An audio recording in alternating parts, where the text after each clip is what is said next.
বনবিতানে এসেছি, বনে বনে যেন আমরা মানসিকভাবে একটা অন্যরকম অনুভূতি এখানে পেয়ে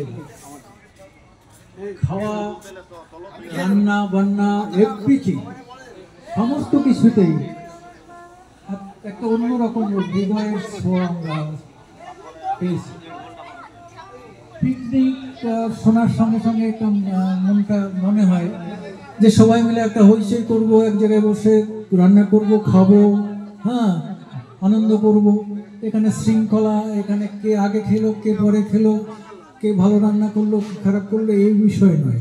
বিষয় হচ্ছে আমরা অনেকগুলো হৃদয়, অনেকগুলো মানুষ কাছাকাছি এসে পরস্পরের সঙ্গে একটা মেলবন্ধন তৈরি করতে পেরেছি, এটাই হচ্ছে মূল কথা।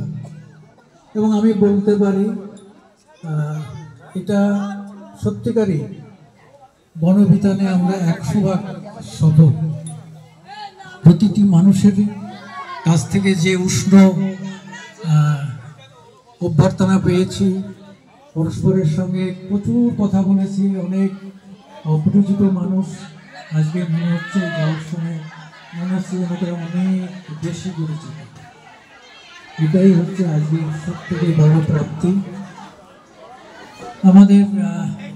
আমার বন্ধু বিশ্বজিৎ ভট্টাচার্য অনেক টানাটানি করে অনেকবার বলেছে, আমি সাধারণত যাওয়ার সুযোগ বেশি পাই না, কিন্তু আজকে আসবো না করেও মনের বিরুদ্ধে অনেকটা ভোরে নেমে পড়েছে।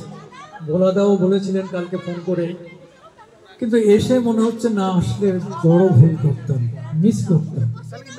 এত মানুষের সাহচর্য, এত মানুষের সঙ্গে সম্পর্ক গড়ার যে সুযোগ, এত সমৃদ্ধ, এত ভরপুর একটা মানে মানবিক দিক থেকে দারুণ ব্যাপার। উদ্বাস্তু শব্দটা আমাদের কাছে মনে হয়েছে যে না, আমরা উদ্বাস্তু নই, আমরা এখানে জবরদস্ত আছি। সত্যি আজকে আমাদের উদ্বাস্তু সেল সারা বাংলা জুড়ে যেভাবে মানুষকে এক সূত্রে গ্রথিত করছেন, সত্যি প্রশংসার দাবি রাখে তারা। আমরা চাই সবাই মিলে আজকে বাংলাদেশে আমাদেরই পূর্বপুরুষ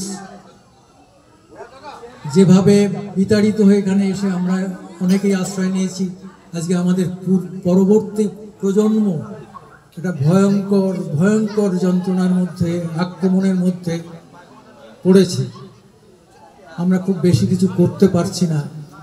আমরা আমাদের সাংবাদিকতা দিয়ে আমাদের কণ্ঠস্বর যতটা পারি উচ্চস্বরে সারা পৃথিবীর মানবিক বা হিউম্যানিটির যে সভ্যতা, বিশ্ব অ্যামনেস্টি, তার কাছে আমরা এটাকে উত্থাপন করার চেষ্টা করেছি।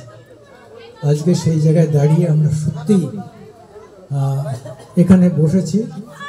বসার ফলে আমরা অনেক লোকের, প্রায় 150 লোকের একসঙ্গে আমরা হয়েছি। সবাই আমরা পরস্পরকে চিনলাম, জানলাম, মনে রাখবো। আবার আগামী কোনো দিন আবার এক জায়গায় আমরা পরস্পর মিলিত হব, আবার নতুন করে সম্পর্ক গড়ে তুলব। নমস্কার।